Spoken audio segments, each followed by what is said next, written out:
வணக்கம் மக்களே. நம்ம இன்றைக்கி என்ன பார்க்க போகிறோம்னு பார்த்தீங்கன்னா அரிசி பருப்பு சாதம் தான் பார்க்க போகிறோம். அதுக்கு தேவையானது என்னென்னு பார்த்தீங்கன்னா அது பாருங்கள், இது 100 கிராம் அரிசி. இதான் மெஷர்மெண்ட்னால தான் நான் போடுறேன்.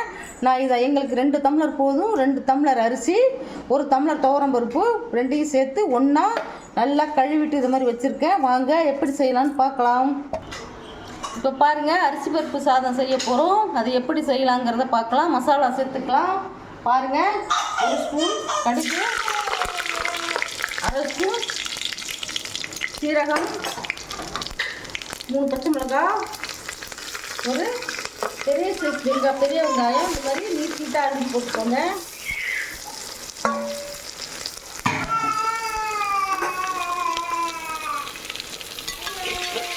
நான் குக்கரில் 1 டேபிள் ஸ்பூன் கடலை எண்ணெய், 2 ஸ்பூன் நெய் போட்டுருக்கேன். அதே மாதிரி நீங்கள் போட்டுக்கோங்க.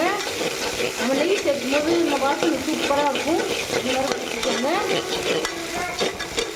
ரொம்ப வதக்கணும்னு அவசியம் இல்லை. கொஞ்சம் எல்லாம் கண்ணாடி தான் வச்சுக்கிட்டா போதும்.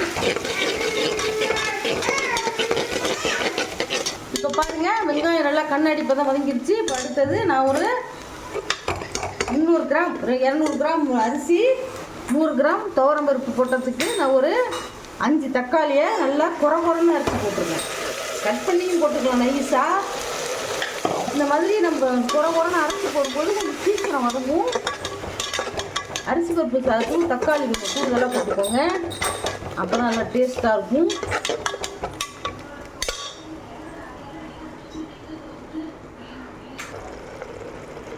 இந்த சாதத்துக்கு தேவையான உப்பு போட்டுக்கலாம். உப்பு பார்த்து போட்டுக்கோங்க.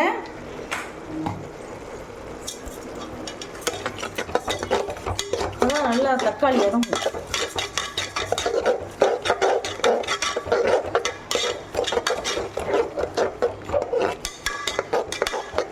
ஏன்னா சாம்பார் பொடி ஆல்ரெடி நான் சாம்பார் பொடி வறுத்து அரைக்கிறது எப்படிங்கிறது நான் போட்டிருக்கேன். அதை தான் இப்போ நான் போட போகிறேன். இதுக்கு தேவையான சாம்பார் பொடி 1, 2, 3, 4. சாம்பார் பொடி இல்லாதவங்க நம்ம குழம்பு தூள் அரைச்சி வச்சுருக்கோம்ல, அதை கூட போட்டுக்கலாம். இது இன்னும் நான் சாம்பார் பொடின்னா இன்னும் டேஸ்ட்டாக இருக்கும். இப்போ பாருங்கள்,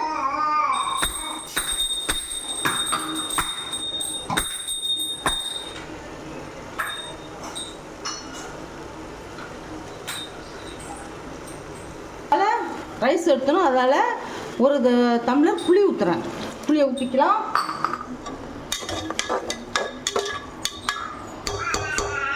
மொத்தம் 3 டம்ளர் போட்டிருக்கோம். 2 டம்ளர் ரைஸு, 1 டம்ளர் துவரம் பருப்பு போட்டிருக்கோம். 1 டம்ளர் புளி ஊற்றிட்டோம். 1க்கு 2 தான்.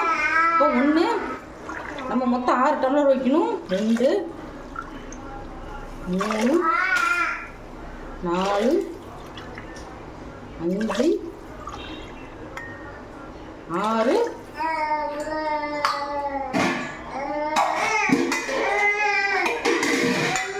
1 டம்ளர் எக்ஸ்ட்ரா ஊற்றிக்கோங்க.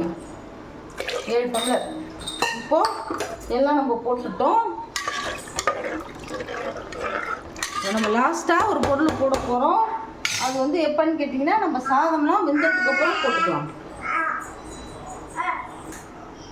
பாருங்கள், இதில் பெருங்காயம் ஒரு 1/2 டீஸ்பூன் போட்டுக்கலாம். இப்போ இது கொதிக்கிட்டோம். கொதிச்சதுக்கப்புறம் நம்ம அரிசியை போடலாம். இப்போ பாருங்கள், தண்ணி நல்லா கொதிச்சிருச்சு சாதத்துக்கு. இப்போது நம்ம வடிகட்டி இருக்க சாதத்தை அரிசியை போட்டுடலாம். நம்ம தேவையான தண்ணியெல்லாம் ஊற்றிட்டோம். இப்போ நம்ம அரிசியை போட்டுடலாம். அரிசி வந்து சாதாரண சாப்பாட்டு அரிசி தான். பச்சரிசி பழைய அரிசியில் செய்யுங்க. புது அரிசினா குழஞ்சி போயிடும். இது வந்து ஆஃப் பாயில் தான். நாங்கள் வந்து ஆஃப் பாயில் தான் நாங்கள் வந்து வீட்டுக்கு யூஸ் பண்ணுவோம். பாருங்கள்,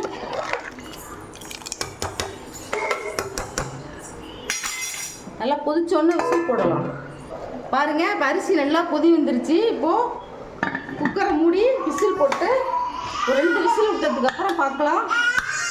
இப்போ பாருங்கள், அரிசி பருப்பு சாதம் குக்கரை ஓப்பன் பண்ணியாச்சு. இது மேலே வந்து இந்த இடித்த பூண்டை தூவிக்கலாம். அதுக்கப்புறம் பார்த்திங்கன்னா ஒரு கை நல்லா ஃப்ரெஷ்ஷான தேங்காய் பூ திருவி போட்டுக்கலாம்.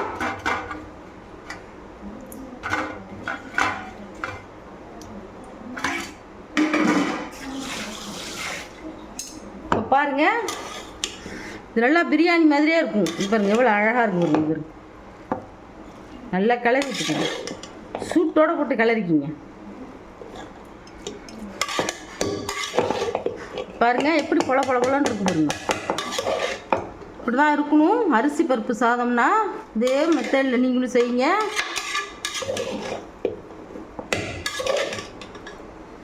எவ்வளோ வாசனை கம்மன்னு இருக்கு பாருங்க.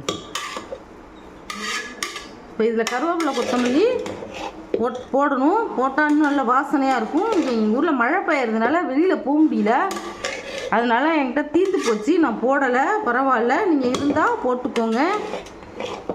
இப்போ பாருங்கள், அடுத்த ஒரு பொருள் போட போகிறோம்.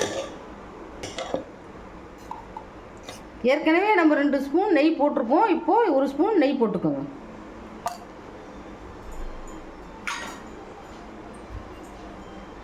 இது கடலெண்ணெயில் நல்லெண்ணெயில் செக்கு எண்ணெயில் தான் நம்ம செய்கிறோம். அப்படி செய்யும்போது சூப்பராக இருக்கும். இது பாருங்கள், இந்த மாதிரி மேலே தடவி விட்டுக்கோங்க.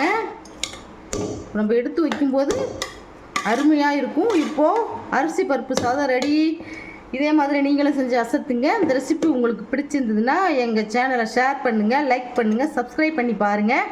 அப்போ தான் நாங்கள் போடுற புது வீடியோலாம் உங்களுக்கு வந்து சேரும். தேங்க்யூ, பாய்.